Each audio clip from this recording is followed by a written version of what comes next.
Ελένη Χατζικαβάνη. Σας ευχαριστούμε όλους που είστε σήμερα εδώ μαζί μας και εμείς μαζί σας. Θα μπορούσα να ξεκινήσω τραγουδώντας, αλλά είναι κρίμα να εξαφανιστείτε όλοι στο πρώτο δευτερόλεπτο. Να παρουσιάσουμε 2 βιβλία, γιατί το μέλλον το έχουμε ξαναπαρουσιάσει, αλλά το έχουμε και σήμερα μαζί μας. Τα 2 βιβλία που θα παρουσιάσουμε είναι του Ιωάννη Παπλωματά, ένα ποιητικό μονόπρακτο των εκμαθαίων, και του Βαγγέλη Μουρούτσου, την Πίδρια στην οθόνη. Θα ξεκινήσω λοιπόν με τον Βαγγέλη εδώ πέρα.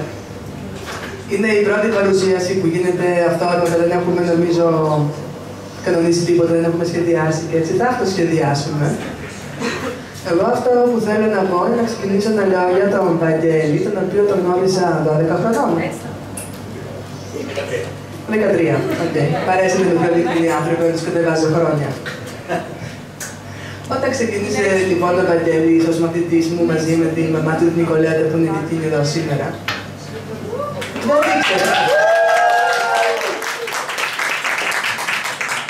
δεν ήξερα τι να τους κάνω, γιατί δεν μου είχε ξανατύχει ένα 13χρονο μαζί με τη μαμά. Έλεγα τώρα να τους κάνω παιδικό, να τους κάνω εφηβικό, να τους κάνω ενηλίκο. Τι να τους κάνω. Του λέω Βαγγέλη, έχεις διαβάσει ποτέ ποιήση? Μου λέει όχι. Του λέω οκ. Του λέω γιατί ήρθες εδώ? Μου λέει γιατί μου είπε η μαμά μου πως θα κάνουμε θεατρικό. Αλλά το μεταξύ καμία σχέση με το θέατρο. Τον κορόιδεψε. Θα κάνω ένα θέμα μάτες για το καλό των παιδιών τους. Του δίνω λοιπόν ένα θέμα εκεί πέρα πρώτο μάθημα, μου γράφει ένα αριστούργημα, του λέω Βαγγέλη, πού το βρήκες αυτό? Μου λέει τώρα το έγραψα. Έχεις το διάλογο του λέω που το έγραφες τώρα. Κι όμως το είχε γράψει. Και έτσι παιδιά γνώρισα ένα 13χρονο μικρό ποιητή. Που πρέπει να το λέω, γιατί έχω πάρα πολλούς μαθητές, αλλά ο Βαγγέλης είναι ένα πλάσμα σε ένα κέντρο από άλλο κόσμο, δεν μπορώ να το εξηγήσω. Γράφει καλύτερα από μένα. Γράφει καλύτερα από πολλούς στα 16 του πλέον χρόνια. Βαγγέλη, είσαι μεγάλος, έτσι. Είχες την ατυχία αυτή. Μεγάλωσε κι εγώ, τι μεγάλο. Και στα 15 του βγάλαμε την πρώτη του ποιητική συλλογή. Αν δεν κάνω λάθος, ο πιο μικρός ποιητής ήταν ο Ρεμβό που βγάλε την πρώτη του συλλογή στα 16,5. Άρα, Βαγγέλη, έχεις ρεκόρ.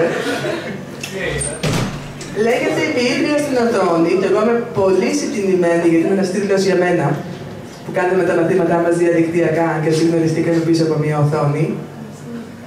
Είναι ένα βιβλίο που πραγματικά να το πάρετε γιατί πρέπει να στηρίζουμε τους νέους καλλιτέχνες. Βρίσκεται εκεί πίσω. Μπορείτε να το αγοράσετε. Όπως και τα άλλα τα βιβλία και το δικό μου και του Ιωάννη. Πρόκειται για αριστούργημα θα έλεγα ένα παιδί φαινόμενο. Είναι πολλά ποίηματα μέσα. Τώρα ο Βαγγέλης έμαθα πως ετοιμάζει και το δεύτερο του βιβλίο. Παρόλο που δεν μου διαβάζει πλέον τη γράφη, γιατί είναι τροπαλός, μπορώ να πω. Συνέχισε με μιλάς. Ωραία. Γενικά εμένα δεν μ' αρέσει να μιλάω, προτιμώ να γράφω. Δεν είναι γενικά πολύ του λέγει, προτιμώ. Το γράφει όπως λέγεται. Αυτά πάνω κάτω για τον Βαγγέλη, θα μιλήσει και ο ίδιος. Μετά έχουμε το εκβαθρέον του Ιωάννη που κάθεται εκεί μόνος του, δεν θα κάνει εδώ πέρα γιατί είναι αρκετά ντροπαλός. Μάλλον θα βγει στο τέλος του πει να ευχαριστώ. Του Γιάννη του αρέσει να τραγουδάει και να παίζει θέατρο. Μια ιστορία που έχω να πω για τον Γιάννη, έπαιζε σε ένα ρεβελιόν πρωτοχρονιάς κάποια στιγμή με μια κοπέλα που ήταν πιο ντροπαλή από εκείνον. Σου λέω παιδιά, όταν αλλάξει ο χρόνος, πείτε έστω καλή χρονιά, μην τραγουδάτε μόνο. Και δεν είπαν.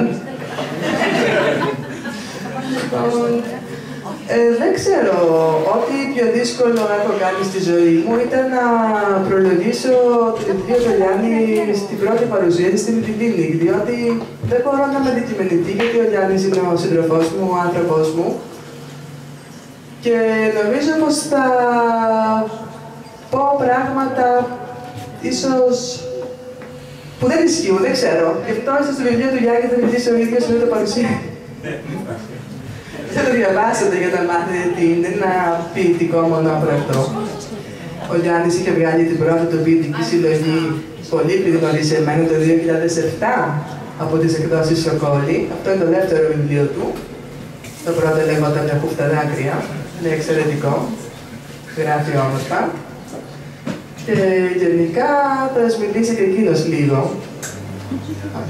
Δεν υπάρχει περίπτωση να λύσει. Και τώρα θέλω να σας πω για το μέλλον. Το μέλλον είναι ένα κάτι, δεν ξέρω τι είναι. Άλλοι το έχουν πει ποιητική συλλογή, άλλοι το έχουν πει θεατρικό μονόλογο, άλλοι το έχουν πει διηγήματα, άλλοι το έχουν πει αφορισμοί.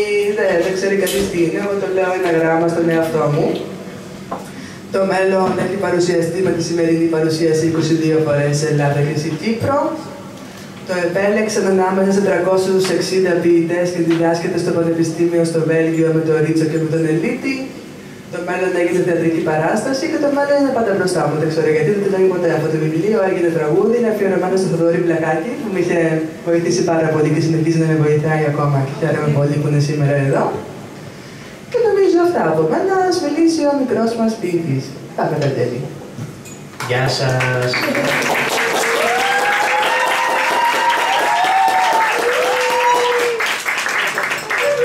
Δεν ξέρω ποιοι είναι αυτοί. Λοιπόν, είχαμε μια συνομιλία τώρα πριν ξεκινήσουμε, εγώ με την Τέπη και τον Γιάννη, και ρωτούσαμε τον Γιάννη άμα θέλει να έρθει να μιλήσει. Και είπε όχι, και του λέω το ξέρεις ότι προφανώς και θα έρθει να μιλήσει. Μου λέει δεν υπάρχει περίπτωση. Οπότε ένα χειροκρότημα για τον Γιάννη!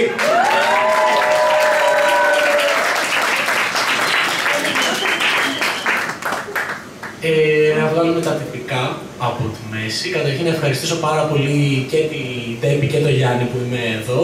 Γιατί εγώ πρακτικά είμαι καλεσμένος στην ίδια μου παρουσίαση. Οπότε σας ευχαριστώ πάρα πολύ που μου έδωσαν την ευκαιρία να ξαναπαρουσιάσω το βιβλίο μου. Να ξαναπαρουσιάσω το βιβλίο μου γιατί είχα κάνει άλλη μία στην περιοχή μου. Πιο υπερπαραγωγή, όχι δευτεράτητη σαν εδώ πέρα. Και είχε πάει πάρα πολύ καλά. Αυτοί ήταν και τότε εκεί, δεν ξέρω γιατί ήρθαν και τώρα.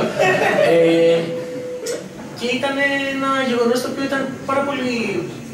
Σου δίνει η ελπίδα να βλέπεις τόσο κόσμο να ενδιαφέρεται για κάτι τέτοιο, άσχετα το ότι ήταν με το δικό μου, το οποίο είναι γαμάτο. Για το βιβλίο λοιπόν, το βιβλίο αυτό είναι 27 ποίηματα, τα οποία κάποια έχουν εγγραφεί και στο προσωπικό μου χρόνο ως αυτοαπασχόληση.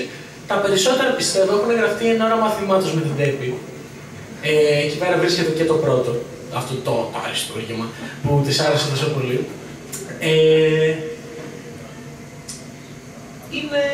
Δεν έχουν κάποιο συγκεκριμένο θέμα, θα το αποτελούσα, θα το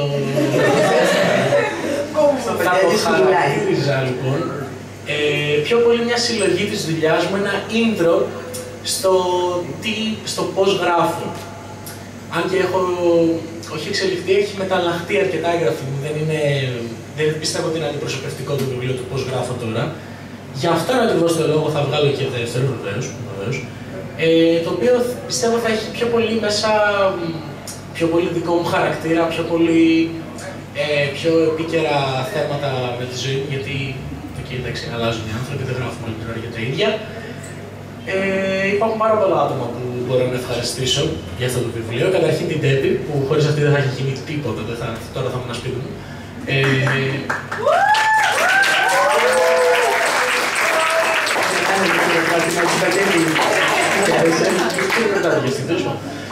Να ευχαριστήσω βέβαια και τη μάνα μου, η οποία...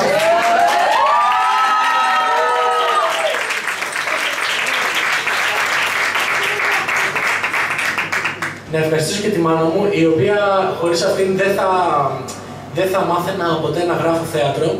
Όχι ότι έμαθα, αλλά τουλάχιστον ξεκίνησα με δημιουργική γραφή και εντάξει, έχει και αυτό τα θετικά του, φαντάζομαι. Δεν ξέρω, μάλλον. Να ευχαριστήσω κάθε φίλο, κάθε άνθρωπο ο οποίος αποτέλεσε έμπνευση για ποίηματα, άνθρωποι οι οποίοι δεν είναι εδώ, δυστυχώς. Όχι μαζί μας στη ζωή, άνθρωποι που δεν είναι εδώ στον χώρο. Άνθρωποι που δεν είναι εδώ, ευτυχώς. Και άνθρωποι που είναι εδώ, ευτυχώς. Ένα χειροκρότημα για όλους αυτούς εκεί, παιδιά. Ναι. Αυτά. Δεν νομίζω ότι υπάρχει κάτι άλλο που μπορώ να πω. Αν με ρωτήσετε για το θέμα των ποιημάτων μου, κακώς, δεν ξέρω. Μπορούμε να κάνουμε μια πάρα πολύ επικοδομητική συζήτηση πάνω στο θέμα, μπας και βγάλουμε καμιά άκρη. Παρ' όλα αυτά, πιστεύω ότι η ποίηση γενικά Ο ποιητής σκέφτεται κάτι, έχει μια ιδέα όταν τη γράφει, αλλά σίγουρα ο καθένας μπορεί να εκλάβει οτιδήποτε διαφορετικό θέλει από το ποίημα, οτιδήποτε τον κάνει να νιώσει και οτιδήποτε τον βοηθήσει τέλος πάντων. Φίλε, δηλαδή, εντάξει, τώρα θα καθόμαστε στο ποίημα που θέλει να γράψει ο άλλος, άμα εσύ κατάλαβες άλλο πράγμα και χαίρεσαι, μπράβο σου. Αυτά.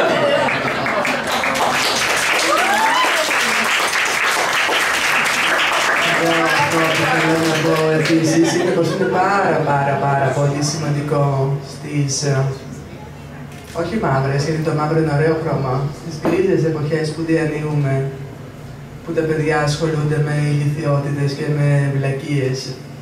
Υπάρχουν παιδιά που ασχολούνται με τη τέχνη, που γράφουν, που παίζουν θέατρο, που παίζουν μουσικές, που ζωγραφίζουν.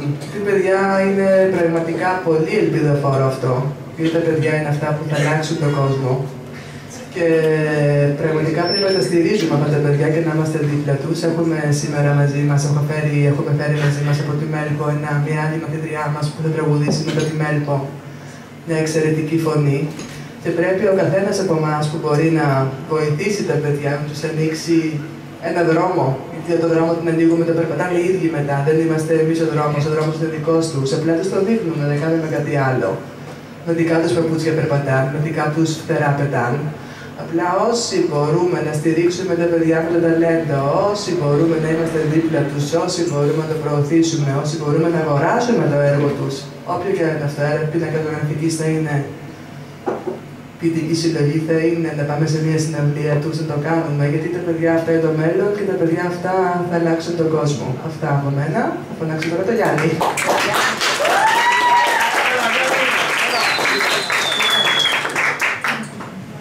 Κάτω εδώ. Γεια σας.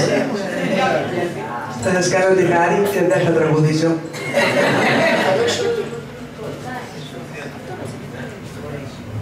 Γιάννη, δες το πότε θα μιλήσεις. Ευχαριστώ.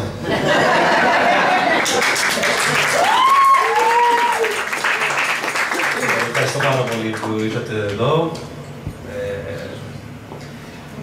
Δεν θα ήθελα να πω κάτι για το δικό μου το βιβλίο. Την άποψη, εντάξει, είναι ένα θεατρικό, ένα ποιητικό μονόπροπο τέλος πάντων που κουβαλάει μέσα όλους τους δέματα που μπορεί να έχει ο καθένας μας. Πώς λύνονται, πώς μαζεύονται, πώς καταφέρνουμε και φεύγουμε από αυτούς. Αυτά για το Βαγγέλη, εντάξει, εξαιρετικός ο Βαγγέλης, για το ξέρετε. Δεν εντάξει, είναι γυναίκα που να πω. Αυτά. Ευχαριστώ πάρα πολύ.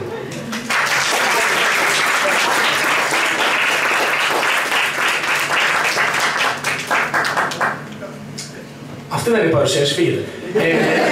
Όχι, τώρα θα, από ό,τι έχω καταλάβει, τώρα θα βγουν μουσικές και τέτοια. Και επειδή είμαι πάρα πολύ, πώς το λένε, δεν έχω εγώ μεγάλη ιδέα για τον εαυτό μου, όλο αυτό το show με τις μουσικές θα το ξεκινήσω εγώ. Και γι' αυτό θα καλέσω στη σκηνή έναν από αυτούς τους αλήτες για να τραγουδήσουμε μαζί.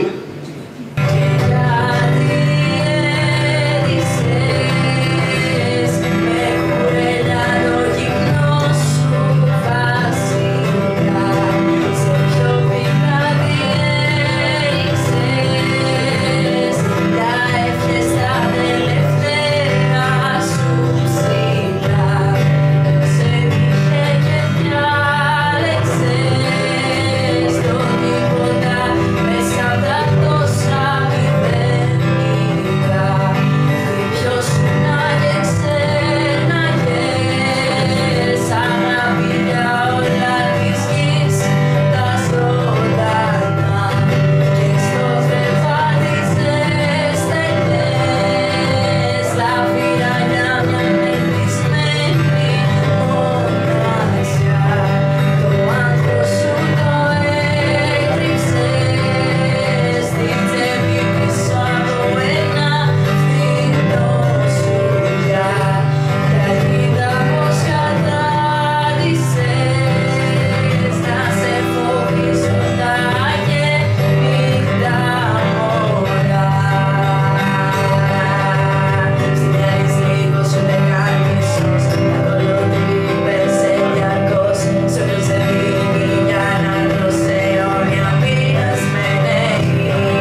μας, για τον περισσότερο κόσμο, αυτό το κομμάτι γενικά. Και ελπίζω να το απολαύσετε.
ξέρω, ένα πόντι που περιμένω μια ζωή, γιατί δεν έρχεσαι.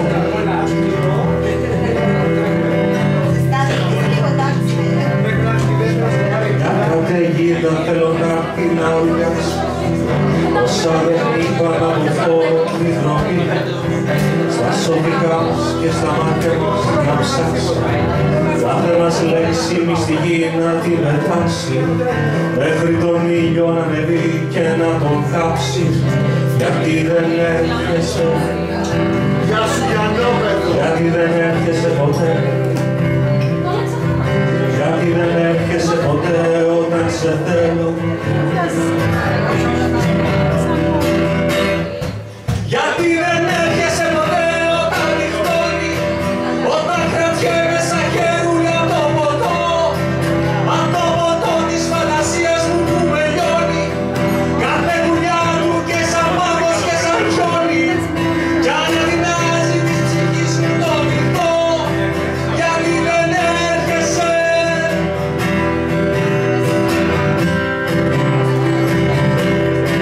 μια καταιγίδα θέλω να έρθει να μας πνίξει, σε ένα τραγούδι που δεν έγραψε κανείς, ότι δεν γίναμε ποτέ να μην το δείξει, να είναι γιορτή την αγκαλιά της να ανοίξει, στην ανηφόρια της χαμένης μας ζωής.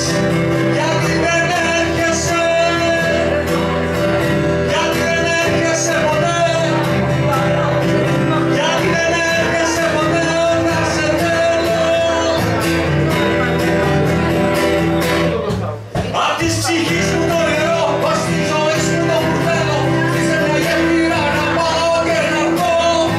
Γιατί δεν έρχεσαι ποτέ, ποτέ όταν σε θέλω, κλείσε τα μάτια μου και έλα να σε δω. Γιατί δεν έρχεσαι, γιατί δεν έρχεσαι ποτέ, γιατί δεν έρχεσαι ποτέ όταν σε θέλω.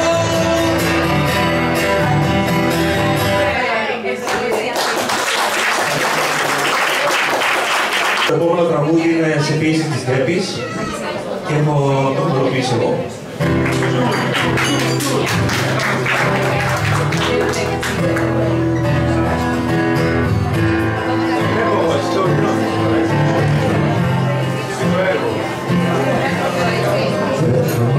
Σε αγάπης, το νους μου διασμένος, αντέχω, δεν αντέχω, να βάλω τη βραδιά.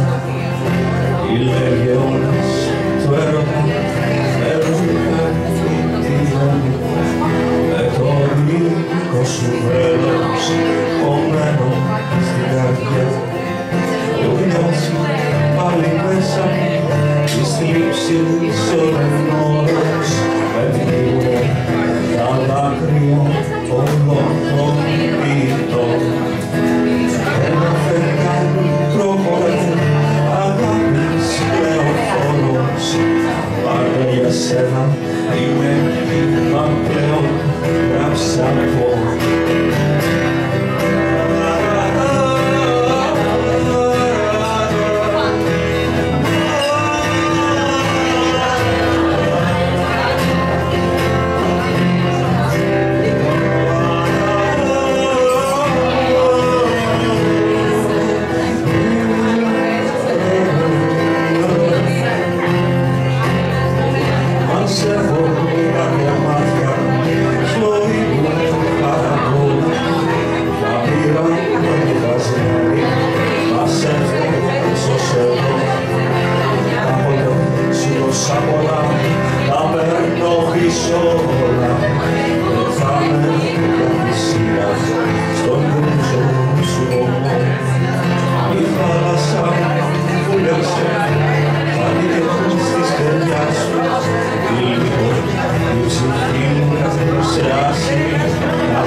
Σαν σκίτσο του Πικάσο, πάντα για φορό, βάλε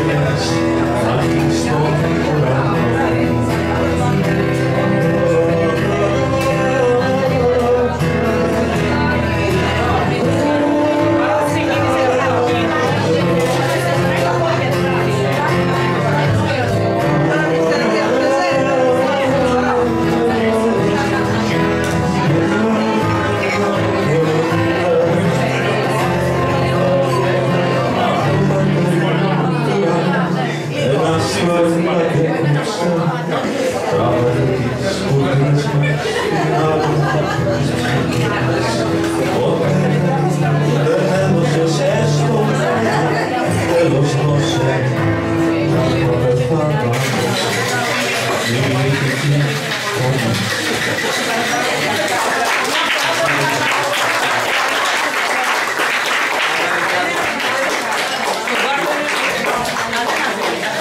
ακόμα τραγούδι να πω, τώρα τη φορά είναι η μουσική και η στίχη.